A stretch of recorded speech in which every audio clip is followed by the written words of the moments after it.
Hello everyone, चलिए देखते हैं स्कॉर्पियो वालों के लिए मई मंथ कैसा रहेगा।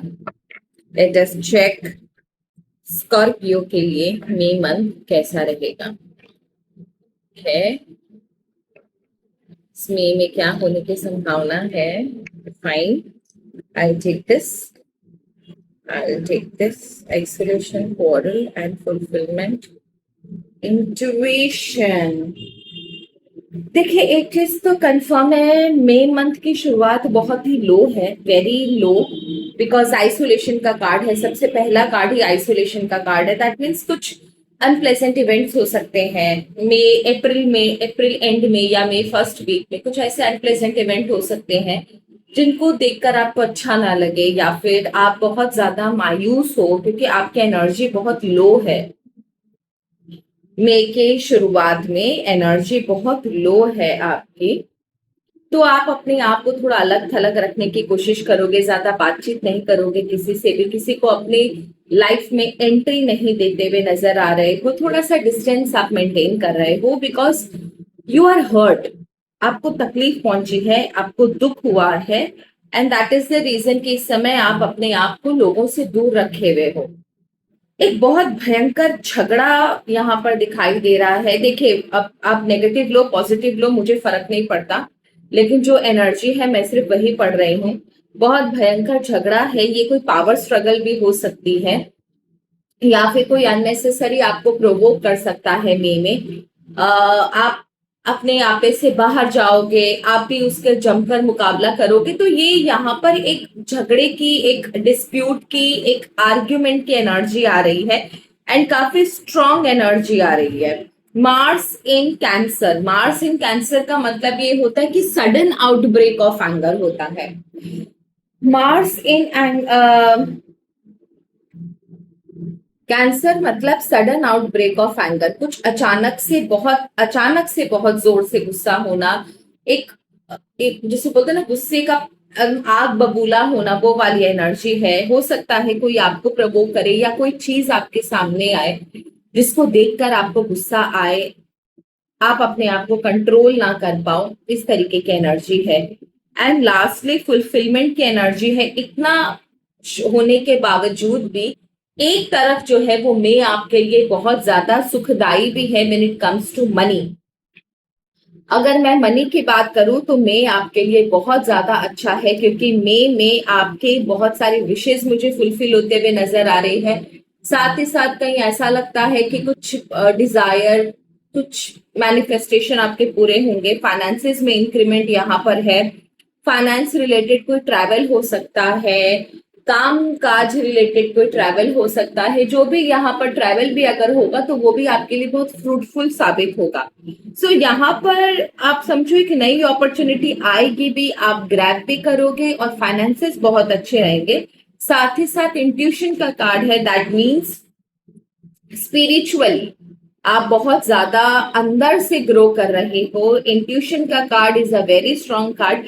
ट्रेडिशनल वैल्यूज, ट्रेडिशनल जो हमारे एथिक्स होते हैं, जो बिलीफ होते हैं, उनकी आप रिस्पेक्ट करते हुए नजर आ रहे हो। मे भी हो सकता है आप कोई तीर्थ स्थान दर्शन करो, या अपने जो इष्ट देवी देवता है उनके मंदिर जाओ आप।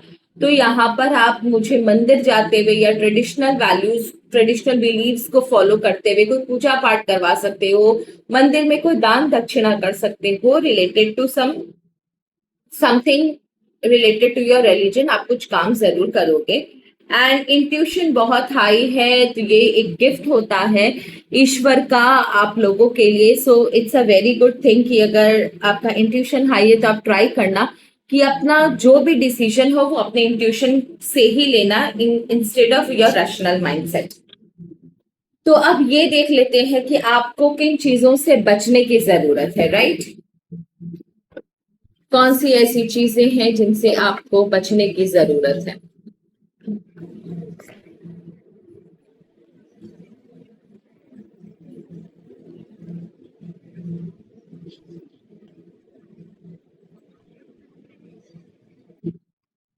देखिए, वार्निंग का कार्ड आया है, पहले इंट्यूशन का कार्ड आया था। वार्निंग को नजरअंदाज मत कीजिएगा। अगर आपको कहीं से कुछ भी इंफॉर्मेशन मिलती है या ईश्वर की तरफ से कोई सिग्नल मिलता है, कोई इंसान आपको किसी अनहोनी घटना के बारे में कुछ आकर बताने की कोशिश करता है, तो उस वार्निंग को लाइटली मत लीजिएगा, इग्नोर मत कीजिएगा। वो बहुत ही इम्पोर्टेंट है आपके लिए। शायद ईश्वर आपको पहले से आगाह कर देना चाहते हैं कि कुछ पोटेंशियल प्रॉब्लम आपकी लाइफ में होने वाली है। Be very careful, don't ignore any information which is coming to you. Survival, ठीक है। देखिए, मैंने आपको पहले बोला कि एक झगड़ा मुझे बहुत स्ट्रांगली दिखाई दिया, वापस से यही चीज आ रही है। आप उतनी ज्यादा प्रॉब्लम में अपने आप को मत डाल लेना, गुस्से को थोड़ा सा काबू करना। ऐसा ना हो जाए कि आपका गुस्सा आप ही के लिए बहुत बड़ी प्रॉब्लम क्रिएट कर दे। So it is suggested to you कि थोड़ा सा आप अपने गुस्से को कंट्रोल कीजिएगा। कुछ ऐसे डिस्प्यूट में अननेसेसरी अपने आप को मत डालना जिससे आपका ही सर्वाइवल मुश्किल में पड़ जाए। And lastly I got a card of grief. ठीक है, पुरानी बातें, जो जिन्होंने जो कुछ किया आपके साथ, कितना भी बुरा किया हो, उन चीजों को खत्म कीजिए, कॉर्ड कटिंग कीजिए। उन चीजों से आप अपने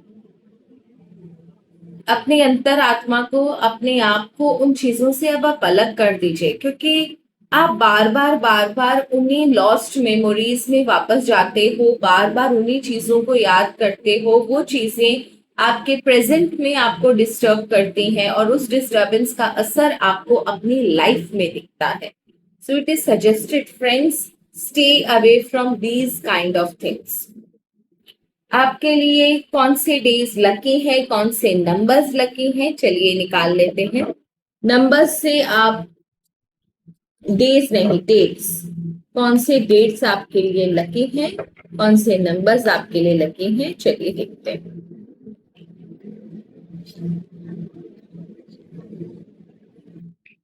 ओके, 12 आपके लिए बहुत लकी है, 0 आपके लिए बहुत लकी है।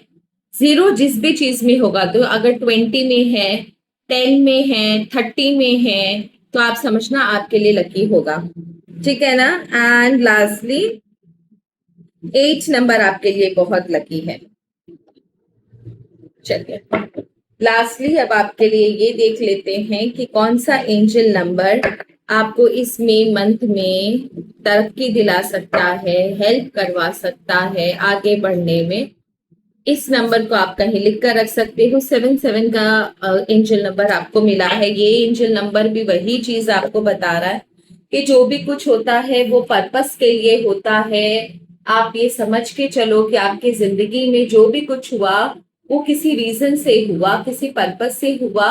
पुरानी चीजों को मिट्टी डालो। इस समय आपका इंट्यूशन बहुत हाई है। जितना आप मेडिटेट करोगे, जितना आप स्पिरिचुअली इंक्लाइंड रहोगे, उतनी आप अपनी लाइफ में तरक्की देखोगे। ये चीज याद रखिएगा, ठीक है ना। So that's all. Thank you so very much. ईश्वर करे आपका में मन बहुत अच्छा रहे।